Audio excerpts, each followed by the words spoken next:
organization. It's actually under like a company name. Was actually has cult-like tendencies and has attracted a lot of followers. Okay. One of the prominent followers I mentioned before, it was the singer of X Japan, who was, for those of you that don't know, X Japan is basically like the Beatles of Japan. They're that famous. They're huge. And to have somebody like him be like their spokesperson, that's a huge endorsement. Yeah. So the singer recently wrote a biography, and then he mentions that how he got recruited in was that back in '95 he was feeling really down. He got a fan letter from his future wife, which was actually one of the cultists, just like just asking about him. And then for the first time in his years in showbiz, like, oh my god, time in forever. so like he felt that letter was genuine, and didn't ask him about like his showbiz life and the rock star life and all that stuff, and like it was like, oh, how are you doing, like personal and all that stuff, and it was like one of the first fan letters that he got that was actually genuine to him. So he became very infatuated with this person because it's like, oh, this person showed me genuine feelings and all that stuff. And of course they soon met up and all that, and then talked about like, oh, you should, like, I love your music and all that stuff, and then of course they went on dates and all that stuff. And what they did though was she showed him like an art exhibit which was made from one of her cult leaders and all that stuff, and she was very emotional, and then he was very like, oh, okay, this is kind of weird. Walked it off. Okay, we got a show to do. And then during '96 he started feeling sad again, and then this female cultist basically just told him like, maybe you should stop doing like this like heavy metal, and you should start doing healing music, like the music that like her cult leader does. Okay, and then he was like kind of considering it, and then like he was brought to a seminar, where the first seminar was like he met the cult leader, and then the cult leader was just all charismatic and very happy, and then basically rejoicing everybody, like, oh, welcome, you're part of the family now, all that usual mumbo jumbo.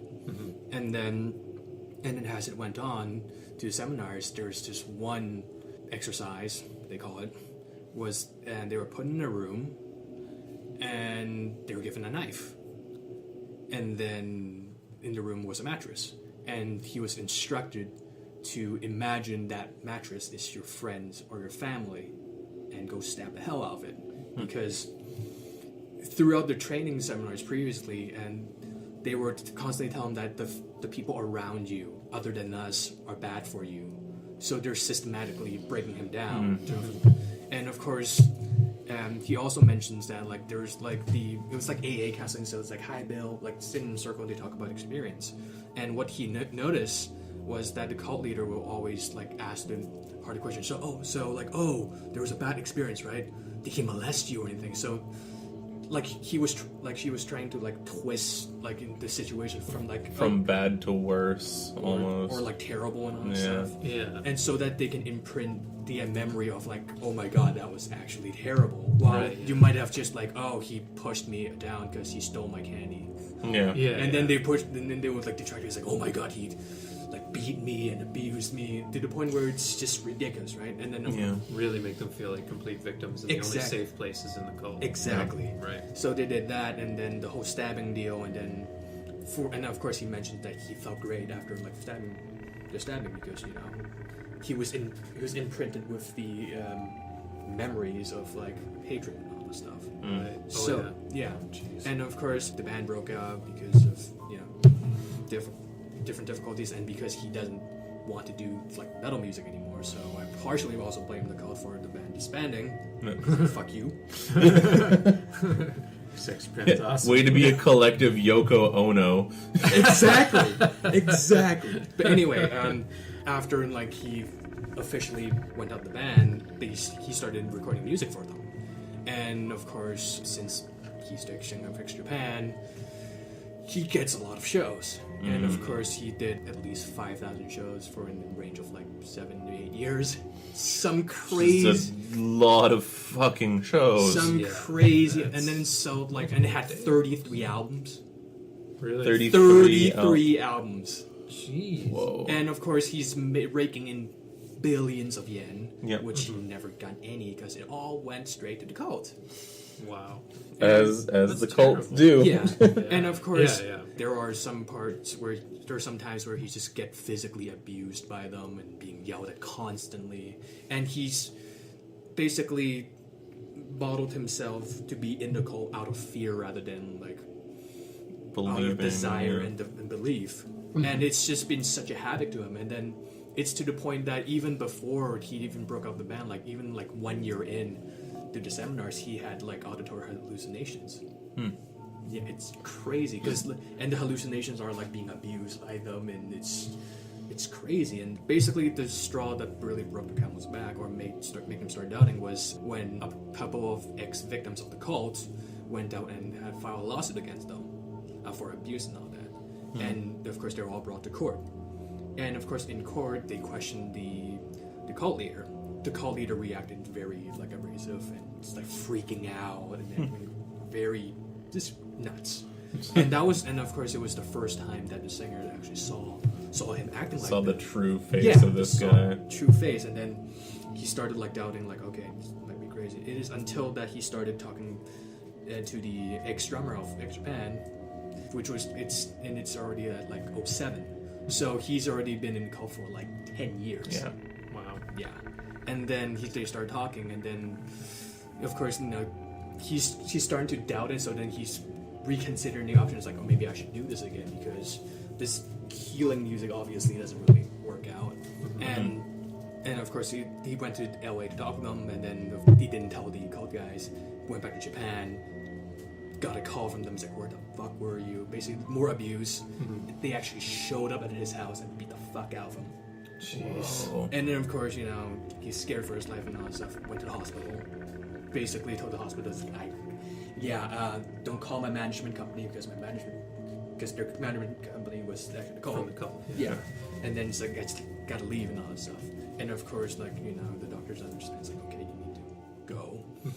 He went back to LA again, avoiding all the calls again. Did the same deal, and he got kidnapped by the cult. Holy shit. And got beat the fuck up again. Wow. Yeah, and then it's some crazy shit. It was until like 2012, so that's only like 3 years ago. Yeah. Where he he relocated, he divorced that cultist, and actually got his life back together.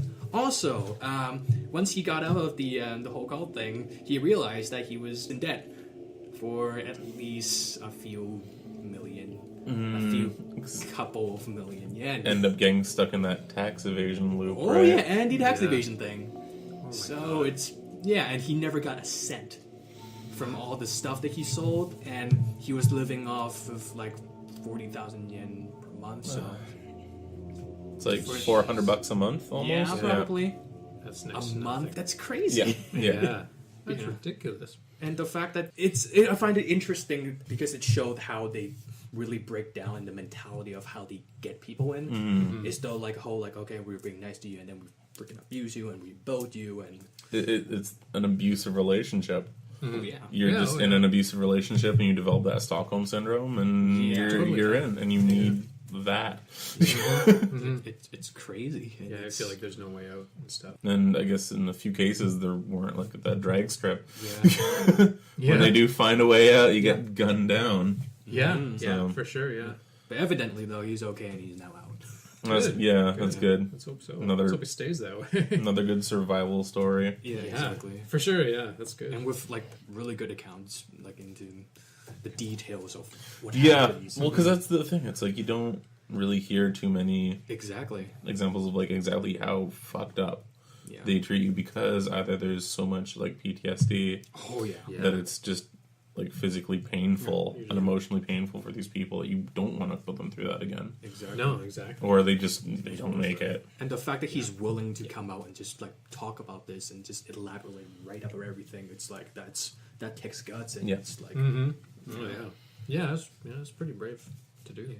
And also one of the more fucked up things is like how they always pick on your insecurities as well. Yeah. Mm-hmm. One specific case was that they were recording in America, and of course they're Japanese, so his English wasn't that good. Mm-hmm. And then of course he starts doubting himself, like, "Whoa, these lyrics are in English, I can't sing them." And then of course the was like, "Yeah, you can't do it. Then why the fuck are you still doing this?" Yeah. Oh my god, just playing on the doubts, and it's the worst, like, motivator. Yeah. Demotivates you to the point where it's not even like the sergeant, like Army Coast Guards. At least they have a point for doing that. But this one is just actively degrades you and just like, yeah. Well, because then they can say the only thing you're good at is singing our stuff. Exactly. Yeah. Exactly. Yeah. Wow, that's horrifying. Yeah, that's crazy. Yeah. Super fucked up. So fuck you, cult. Yeah. Destroying